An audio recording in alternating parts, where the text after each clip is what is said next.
안녕하세요. 다정한 남걱정 다락방TV입니다. 오늘도 저의 다락을 찾아주셔서 감사드리고요. 사연 시작해보도록 하겠습니다. 안녕하세요. 결혼 1년차의 평범한 남자입니다. 저에게는 강아지가 있었습니다. 흔히들 키우는 강아지나 고양이들을 보고 반려동물이란 말을 쓰시던데 제게 그 친구는 강아지 이상의 존재였습니다. 막내 동생 같기도 제 자식 같기도 한 그런 친구였는데 일주일 전에 그런 아이를 장모님께서 제게 어떤 말도 없이 내다 버리셨습니다. 오늘도 길거리에 나가 전단지를 붙이고 들어왔는데 하루하루 너무 속상하고 혹시나 찾지 못하면 어떻게 해야 하나 라는 걱정 때문에 사는 게 너무 힘이 들어요. 그 친구 때문에 울고 웃었던 기억들이 너무 많은 만큼 간절하게 찾고 싶습니다. 저와 제 아내는 같은 직장에서 알게 되었습니다. 다른 부서였지만 입사 동기여서 퇴근 후에 가끔 힘든 일이 있었거나 답답한 일이 생기면 서로 이야기를 터놓고 하는 사이라 빠르게 가까워져 제가 먼저 고백해서 만나게 되었습니다. 이미 둘 다 나이가 30을 넘어 만난 거라 처음 만남부터 저희는 결혼에 대해 이야기를 나눴고 그 뒤로 연애 기간보다는 결혼 준비 기간에 더 가깝게 만났었던 것 같습니다. 서로 형편도 비슷비슷하고 성격이나 가치관 같은 부분도 제가 맞춰주기만 하면 별 문제 없이 지낼 거라 생각해서 결혼 준비는 빠르게 진행이 되었습니다. 하지만 문제는 장모님이었습니다. 처음 인사를 드리던 날부터 저를 탐탁치 않게 여기시더라고요. 제가 집에 오는 게 싫어 처음 인사드리던 날 고깃집에서 인사를 드렸습니다. 집 앞까지 도착해서 들어가려고 하니 장모님과 아내가 옷을 입고 집을 나와서는 근처 고깃집에서 밥을 먹자고 하네요. 얼떨결에 저는 아내 손에 이끌려서 고깃집으로 향했고 그때까지만 해도 저를 싫어하실 거라는 생각을 못한 저는 그곳에서 처음 인사를 드렸습니다. 식사를 하시는 내내 뭔가 불편한 표정이셨던 장모님은 속이 좋지 않다는 말만 하시고는 금방 자리를 떠나시더군요. 나중에 아내에게 들었었는데 결혼 준비를 하는 과정에서 장모님과 마찰이 심했다고 하네요. 제 직업도 마음에 들지 않고 결혼하면 시집갈 딸도 아직은 보내기 싫어하시고 이런저런 이유를 들어 결혼을 반대하셨다고 합니다. 그냥 제가 봐서는 아내가 결혼하는 게 싫으셨던 것 같습니다. 장모님께서는 아내가 어릴 때 이혼을 하셨다고 합니다. 얼굴도 모르지만 장인어른께서는 돈 벌 궁리는 안 하고 매번 놀기만 해서 결국에는 이혼을 하셨다고 이야기를 들었는데 그 때문인지 아내에게도 장모님께서 곧잘 결혼하지 말라는 뉘앙스의 이야기를 자주 하셨다고 하네요. 그땐 이런 상황을 하나도 저는 모르는 상태라 그저 장모님께서 저를 조금 어려워하시고 불편해 하시는구나 정도로만 생각을 했습니다. 그 후로도 저는 나름 장모님께 잘 보이고 싶은 마음에 따로 연락을 드리기도 하고 선물도 보내드리고 같이 식사라도 하려고 했는데 그때마다 장모님께서는 한사코 거절을 하셨습니다. 그런 일이 반복되다 보니 저도 점점 장모님이 어려워지기 시작했습니다. 진지하게 아내에게 이야기를 해도 어차피 결혼하면 따로 살 텐데 너무 걱정하지 말라고 이야기만 하니 저도 나중에는 아내의 말처럼 1년에 보면 몇 번을 보나 싶어서 그러려니 했습니다. 그 후로 결혼식까지는 별탈 없이 잘 진행되었습니다. 나이가 있는 상태라 연애라고는 6개월밖에 하지 않았지만 만나는 내내 크게 부딪히는 것이 없어서 잘 살 수 있겠다는 생각이 들었습니다. 하지만 결혼은 4개월째가 되어서는 그런 생각이 큰 착각이었음을 알게 되었습니다. 결혼 후 약 4개월이 지났을 무렵에 장모님께서 저희와 함께 사시고 싶다고 하셨습니다. 아무래도 결혼 이후에 장모님 혼자 지내시다 보니 많이 적적하셔서 그런 거겠지만 제 입장에서는 무척이나 불편해서 반대를 했었습니다. 결혼 전부터 저를 의도적으로 계속 피하시기만 하는 장모님을 봐서 그런지 무척 불편할 것 같아 아내에게는 싫다는 내색을 비쳤는데 아내는 또 그런 저의 모습을 보고 실망했다고 하네요. 혼자 지내시는 장모님이 얼마나 외롭겠냐며 모시고 살고 싶다는 주장을 굽히지 않아 하는 수 없이 신혼 4개월 만에 장모님을 모시고 살게 되었습니다. 가족이니까 평생 안 보고 살 생각도 없었고 오히려 처음에는 불편해도 같이 지내다 보면 장모님께서도 제게 마음을 열겠지 싶어서 마지못해 허락을 했는데 결국에는 똑같더라고요. 여전히 장모님께서는 저를 너무 불편하게 생각하십니다. 아니 정확히 말하면 저를 없는 사람인 양 무시를 하시고 계십니다. 인사를 드려도 같이 TV를 보면서 이야기를 나눠도 제가 묻는 말에는 대답을 안 하시네요. 그러다 보니 저도 장모님과 둘이서만 있게 되는 상황을 피하고 아내가 있을 때에만 거실에 나가 있습니다. 집에서는 누구 하나 편하게 대화를 하지 못하자 저는 주로 강아지만 봤습니다. 결혼 전부터 제가 키우던 강아지로 나이는 4살입니다. 퇴근하고 집에 돌아오면 우리 강아지 산책시키고 놀아주는 게 제 낙이었습니다. 그러다 지난주에 회사 일로 타지에 출장이 있어서 4일 만에 집에 들어왔습니다. 항상 퇴근하고 집에 돌아오면 제일 먼저 뛰어와서 저를 반기던 강아지가 보이지 않더군요. 이상하다 싶어서 온 집안을 강아지 이름을 부르면서 다니는데 장모님께서 저희 강아지를 팔았다고 합니다. 땡서방, 강아지 새끼 내가 팔아버렸네. 네? 장모님 그게 무슨 말씀이세요? 저희 땡땡이를 팔긴 어디로 팔았다는 말씀이세요? 개장수한테 팔았네. 자네가 퇴근하고 집에서 개새끼만 끼고 도니까 우리 땡땡이가 외로워하지 않는가. 아니 장모님, 그건 저희 부부 사이의 일이고 아무리 그렇다 해도 어떻게 땡땡이를 팔아버리셨어요? 저한테는 가족이에요 장모님. 아니 무슨 개새끼가 가족인가? 옆에 있는 마누라한테나 잘할 것이지. 허구한 날 개새끼나 끌어안고 있고 그게 무슨 남편인가? 이제부터라도 잘해주게. 장모님께서는 제가 강아지를 키우니 아내에게 소홀하고 그래서 부부 사이가 걱정된다는 이유로 저희 강아지를 버렸다고 하십니다. 그 소리를 듣는데 저도 너무 화가 나서 큰 소리로 장모님께 대들었습니다. 당장 어디로 팔았는지 알려달라고. 지금 우리 부부 사이에 문제가 생긴 건 땡땡이가 아니라 장모님 때문이라고 고래고래 소리를 질렀습니다. 장모님께서는 못 들은 척 소파에 앉아서 TV만 보시고요. 그 순간 아내도 퇴근해서 이 광경을 보게 되었습니다. 난데없이 제가 장모님께 소리를 지르고 있으니까 아내는 화들짝 놀라서 저와 장모님 사이를 막아서더라고요. 장모님께서는 아내가 보이니 이내 눈물을 흘리기 시작했습니다. 참나, 옆에서 이 상황을 모르는 사람이 봤으면 아주 제가 이상한 놈이 되는 광경이 되더군요. 아내는 장모님께서 울고 계시니 저를 죽일 놈 쳐다보듯이 쳐다보고 있었고 저는 자초지종을 설명했습니다. 한시라도 빨리 강아지가 어디로 갔는지 걱정이 돼서 죽을 지경이었지만 차분히 설명했습니다. 집에 돌아와 보니 우리 땡땡이가 없어져서 장모님께 여쭤봤더니 개장수에게 팔았다고 하더라. 그 상황에서 내가 어떻게 침착할 수가 있겠느냐라고 하니 아내도 눈 하나 깜짝하지 않고 그런 일로 지금 어른을 이렇게 쏘아붙이면 어떡하냐고 말하네요. 아니, 저희 강아지를 개장수에게 넘겼다는데 눈 하나 깜짝하지 않고 고작 그런 일로 장모님께 대드는 몹쓸 사람인 것처럼 절 취급하더군요. 더는 이야기해봤자 말만 길어질 것 같아서 장모님 핸드폰을 열어 통화 목록을 뒤졌습니다. 거기에 모르는 번호는 없더군요.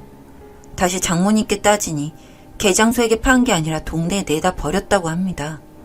지금 1월 이 엄동설 안에 혼자 벌벌 떨면서 길거리를 돌아다닐 땡땡이를 생각하니 너무 가슴이 아파 미칠 것 같습니다. 장모님에게는 당장 이 집에서 나가라고 했습니다. 아니면 제가 나가겠다고 통보하고 저는 바로 짐을 싸서 본가로 들어왔습니다. 아무리 사이가 마음에 들지 않는다고 제 자식 같은 강아지를 내다 버리다니요? 정말 그때 내가 왜 출장을 갔을까? 아니 왜 장모님을 모시고 살자고 허락했을까? 아니 처음에 왜 이 사람을 만나서 결혼을 했을까? 라는 후회가 너무 들어 미치겠습니다. 그랬으면 아내를 만나지 않았으면 장모님을 만나지 않았으면 우리 땡땡이가 제 무릎 위에서 곤히 자고 있었을 텐데 이 추운 겨울에 3일 내내 전단지를 붙이고 돌아다니고 있지만 아직 연락 온 곳은 없습니다. 장모님에게는 당장 집에서 나가고 서로 영 끊고 살지 않으면 이혼해버리겠다고 이야기를 했습니다. 이혼 이야기가 나오니 그제서야 제 딸 이혼녀 만들기는 싫은지 전화로 미안하다고 다시 한번 생각해보라고 연락이 오던 중에 정말 마지막이니 잠깐만이라도 집에 들리라고 장모님께 전화가 오더군요. 저도 무슨 이야기인지 드러나 보자는 심산으로 퇴근 후 집으로 갔는데 집에 가보니 웬 강아지를 안고 서 있더군요. 세상에, 웃으면서 똑같은 품종 강아지를 사왔다고 이거 키우면서 이제 그만 자기를 용서하고 집에 들어오라고 합니다. 진짜 그 순간에는 그나마 있던 정남이가 뚝 떨어져서는 장모님께 나가라며 집안에 장모님 짐을 꺼내서 집 밖으로 다 던져버렸습니다. 아내가 미친놈이라고 저를 말리는데 아내에게 너도 똑같다고 둘 다 집에서 나가라고, 여기 내 돈으로 산 내 집인데 너희 모녀가 나가라고 소리를 지르니까 아내는 자존심에 그러겠다고 하고 장모님을 모시고 집을 나갔습니다. 장모님 전에 살던 집도 팔아버려서 어디 갈 곳도 없을 텐데 호기롭게 나가더니 금세 현관문을 두드리네요. 미안하다고 열어달라는데 진짜 저도 상황이 이 지경까지 오니 잘 풀어서 계속 얼굴 보고 살 자신도 없고 이혼하자고 말을 했습니다. 자기는 잘못한 게 없다고 한사코 거부하는데 현재 이혼 소송을 준비 중입니다. 지금도 다시 생각해보라는 연락이 계속 오지만 저는 절대 용서할 생각이 없습니다. 제 주변에 어떤 이는 저에게 개새끼 한 마리 때문에 이럴 일이냐고 하더군요. 그래서 사연 보내게 되었습니다. 제가 정말 오버인지 말입니다. 다정한 남걱정 다락방TV였습니다. 다락방 주인에게 구독과 좋아요, 알림 설정으로 응원해주세요.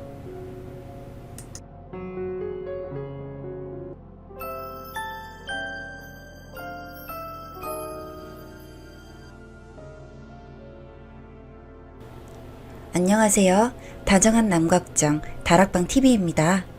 오늘도 저의 다락을 찾아주셔서 감사드리고요. 사연 시작해보도록 하겠습니다. 안녕하세요. 저는 30대 후반의 보육교사입니다. 영화반 담임을 맡고 있었어요.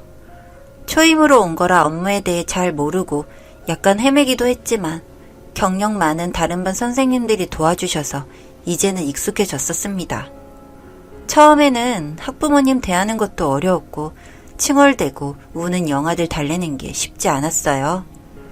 하지만 제일 어려운 건 인간관계였습니다. 오히려 수업하는 건 그렇게 괴롭지 않았어요. 하고 싶어서 하는 일이었기 때문이었죠. 사회생활에서 처음 느껴봤던 굴욕적인 사건들을 풀어내려고 합니다. 가장 큰 문제는 원장 선생님이셨습니다. 겉으론 정말 예쁘고 세련된 분인데 욕도 잘하시고 학부모 욕을 정말 많이 하던 분이었습니다. 아이를 두고 가면서 문이 닫히자마자 욕 방언으로 계속 불만을 토로하곤 했죠. 생각이 없고 빈티나는 짓만 한다는 둥, 기저귀를 좀 늦게 갖다 주면 거지 근성이라면서 저런 애는 받지 말아야 한다고 그러셨고, 발달장애 아이가 있었는데 대놓고 야단을 치고 심하게는 아니었다고 해도 체벌을 가하기도 했습니다. 그 애가 결석하면 개 탔다고 좋아하는 모습을 보면서 악마가 따로 없다는 생각이 들 정도였으니까요.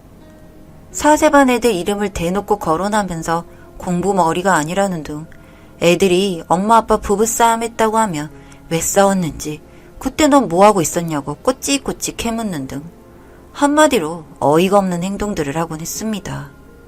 또 학부모가 담임과 직접 연락을 주고받는 걸 극도로 싫어했었고요. 뭐랄까요? 어린이집 원장이 대단한 사회적 지위와 권력을 갖고 있다고 착각을 하고 거짓말도 능숙하게 아주 잘하는 분이었죠. 그리고 한 달 동안 출근하면서 도어락 비번을 알려주시지 않았습니다. 사람 못 믿는다면서요. 전 분리수거를 하고 들어올 때마다 벨을 눌러야 했습니다. 바쁘면 문을 열어줄 선생님이 안 계셨는데 추위에 떠느라 정말 고생스럽고 참 서럽고 그랬습니다.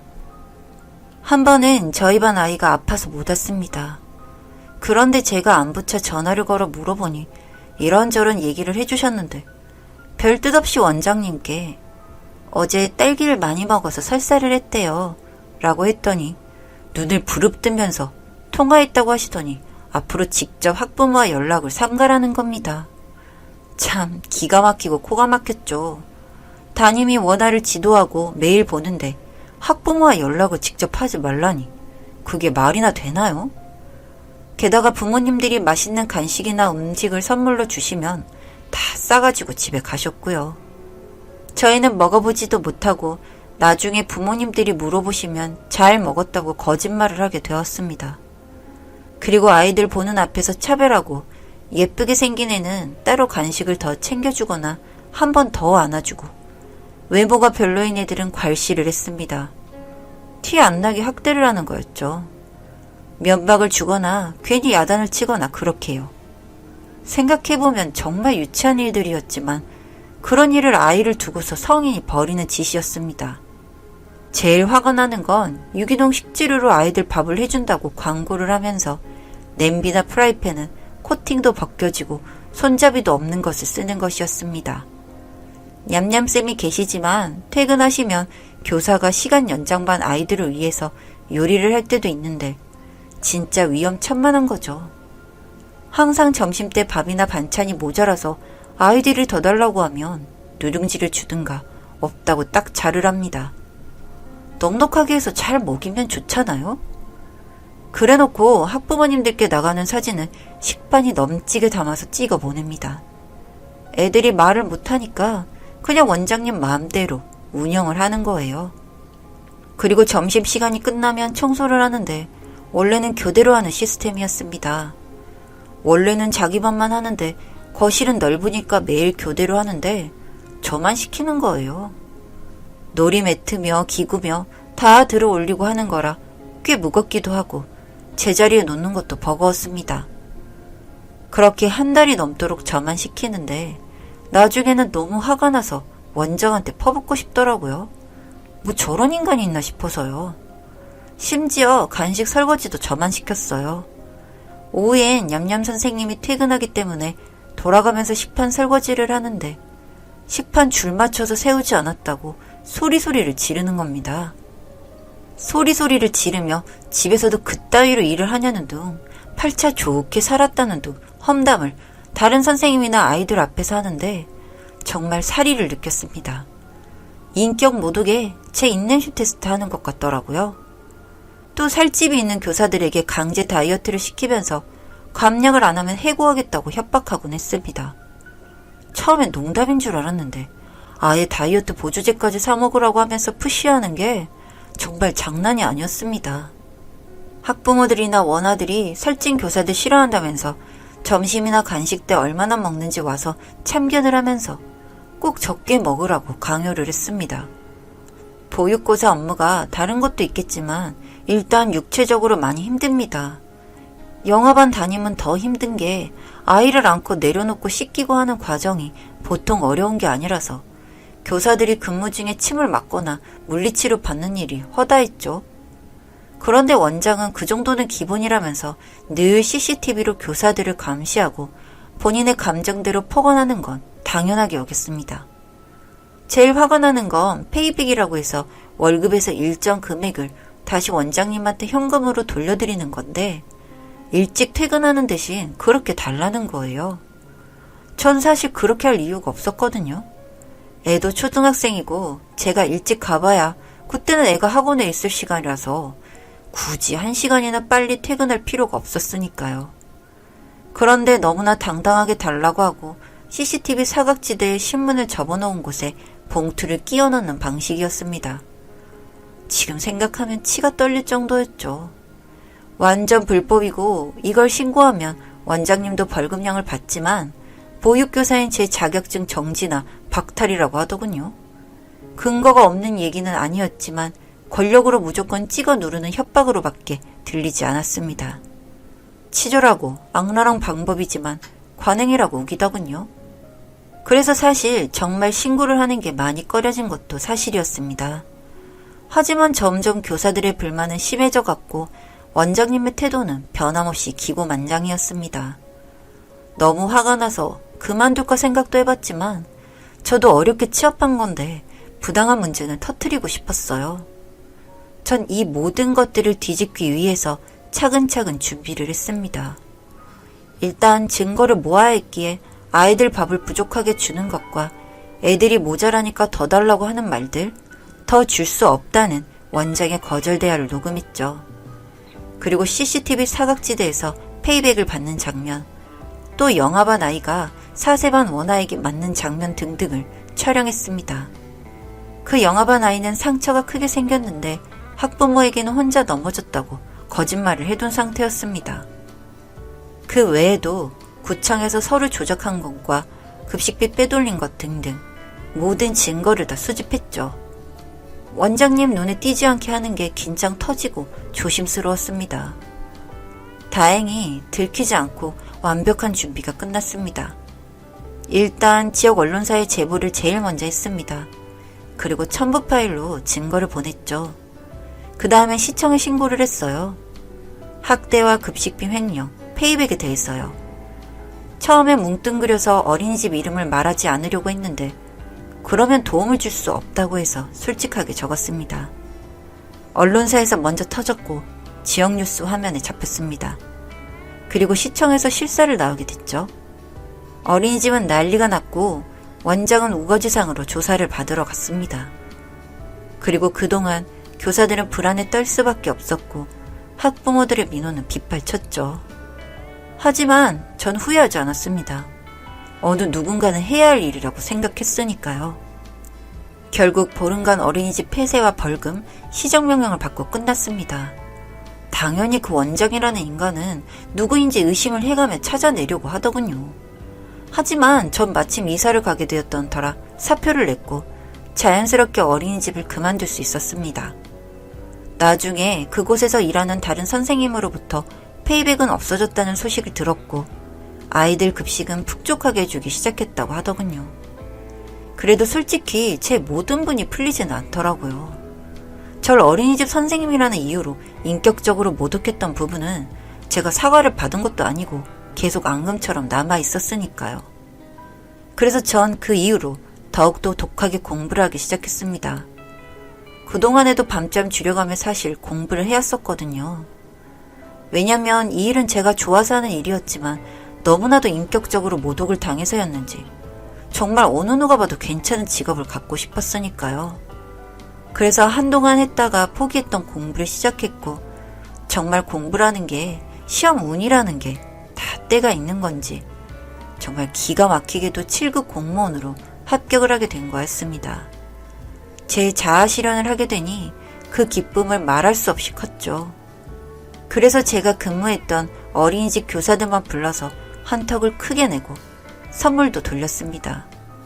그리고 그때 선생님들이 제 소식을 원장에게 알렸더니 아주 배 아파했다고 하더군요.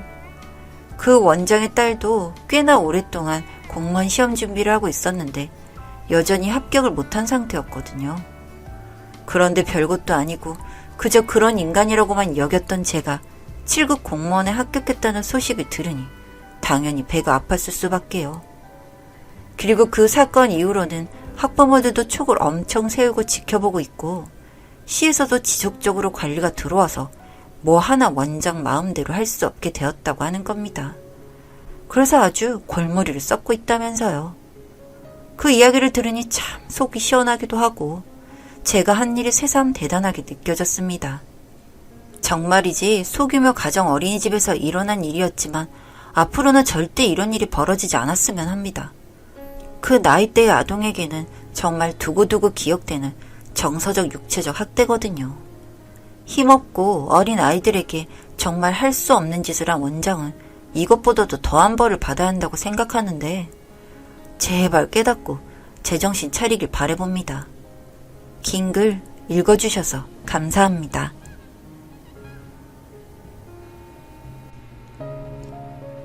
다정한 남걱정 다락방 TV였습니다. 다락방 주인에게 구독과 좋아요, 알림 설정으로 응원해주세요.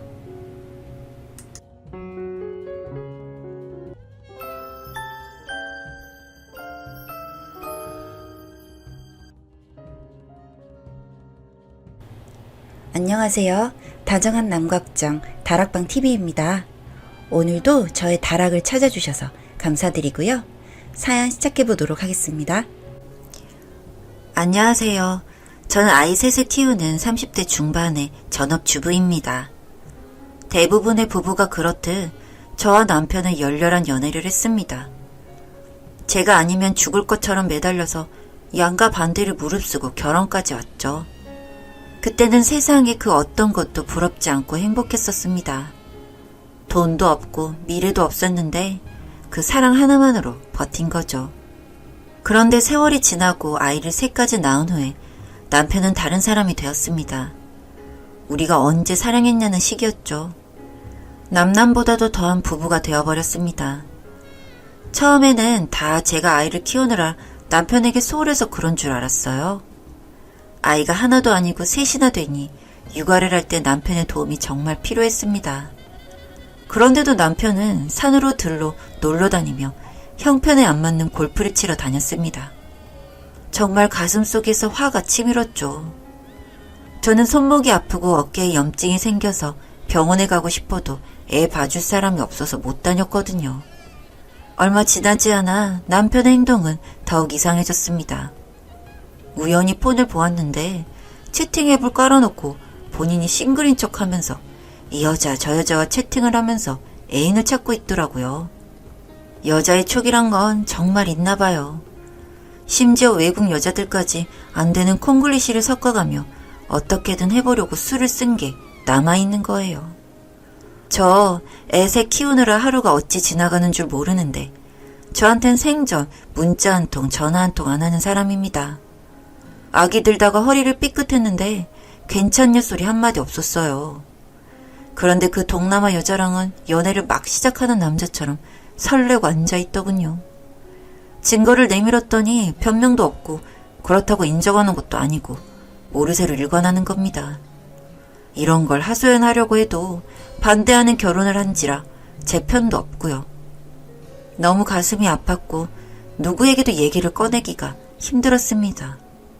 어떻게 그럴 수 있냐고 소리를 질러도 묵묵부답이었죠. 그대로 있을 수가 없어 저는 애 셋을 데리고 일단 친정집에 갔습니다. 그냥 남편 출장이라고 쉬러 온 거라고 들러댔죠. 제가 이렇게 친정이라도 와 있으면 남편이 데리러 올 줄 알았는데 끝내 오지 않더군요. 이런 속 타는 제 마음도 모르는 채 친정에서는 오래 집 비우는 거 아니라면서 반찬을 잔뜩 하셔서 집에 데려다 주셨습니다. 눈에서 나오는 눈물을 참는데 가슴속에는 피눈물이 흐르는 겁니다. 집에 오니 남편이 소주를 혼자 마시고 있더군요. 애들을 재우고 얘기를 해봤어요. 왜 그랬냐고 말해보라고 제가 물었죠. 자기는 새로 연애를 시작하고 싶었다는 거예요. 남자로서 만족감을 느꼈고 살아있는 것 같았다고 하더군요. 제가 그랬죠. 미안한 마음은 조금도 없냐고. 그랬더니 억지로 미안하다는 한마디 하더군요. 마음 같아서는 찢어 죽이고 싶었지만 애 셋을 두고 차마 그럴 순 없었습니다. 너무 괴로워서 남은 소주를 제가 다 마셨어요. 사업자금 되느라 빚만 2억이 넘고 애 셋을 키우는데 분유값이 없어서 다 모유로만 키워왔던 저입니다. 막내가 이제 3개월인데 얘를 두고 어디 갈 수도 없었고 일을 구할 수도 없었어요. 바보같이 남편만 믿고 애를 셋이나 낳은 것도 후회스러웠고 정말 앞이 캄캄했습니다. 이혼하자고 하니 하겠답니다. 저에 대한 애정이 없어졌다면서. 너무 어이가 없었어요.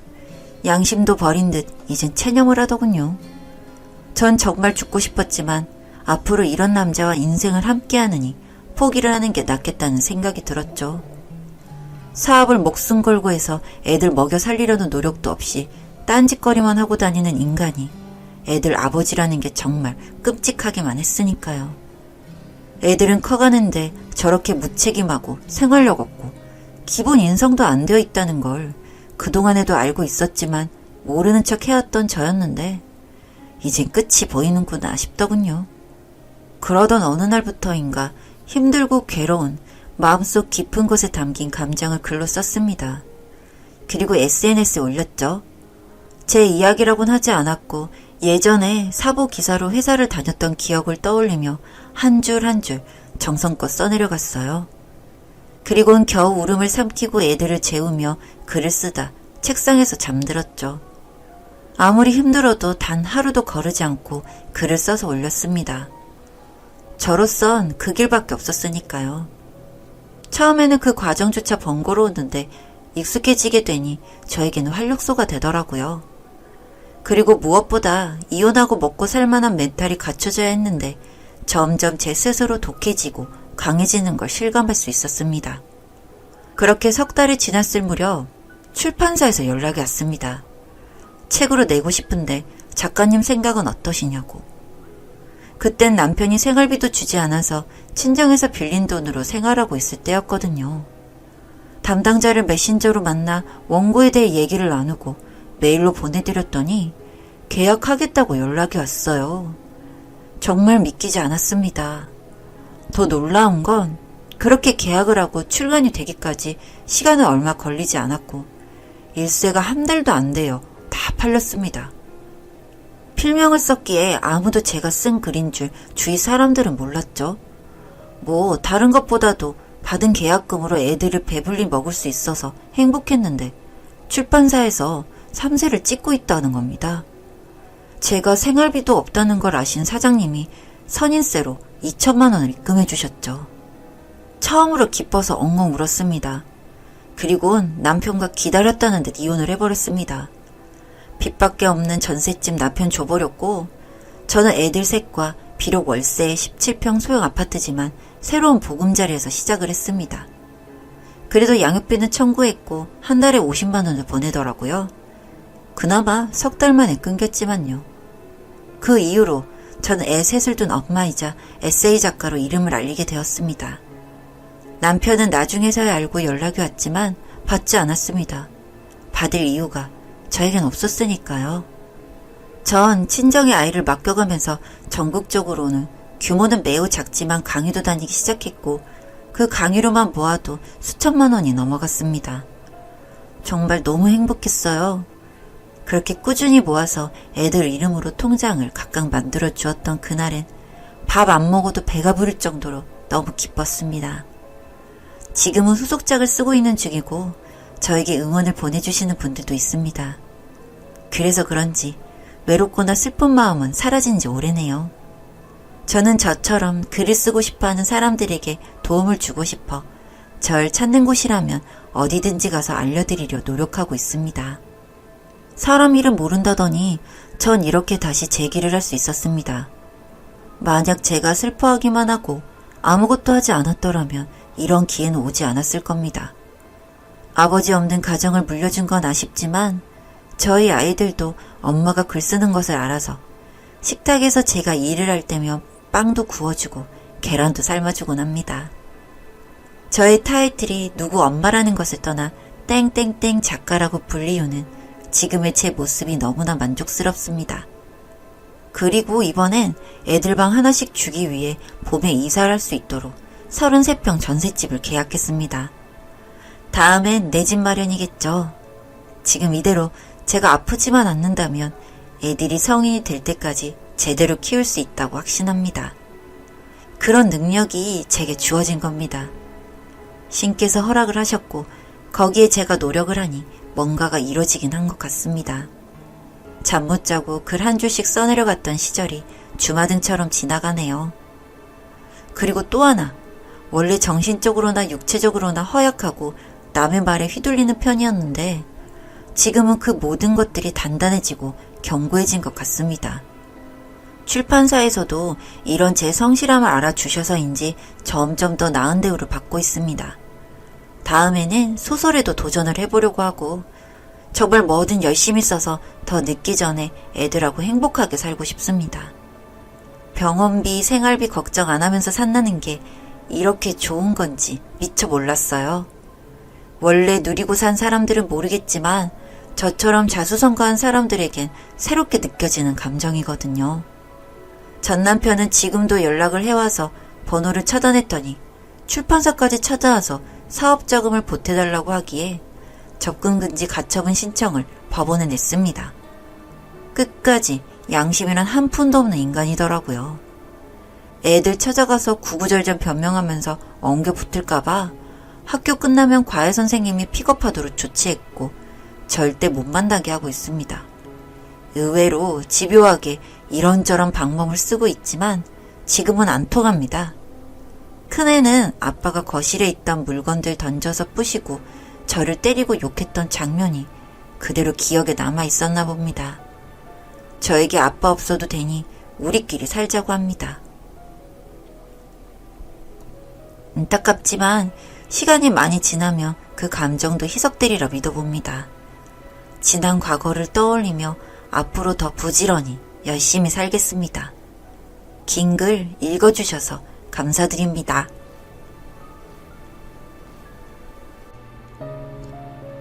다정한 남걱정 다락방TV였습니다. 다락방 주인에게 구독과 좋아요, 알림 설정으로 응원해주세요.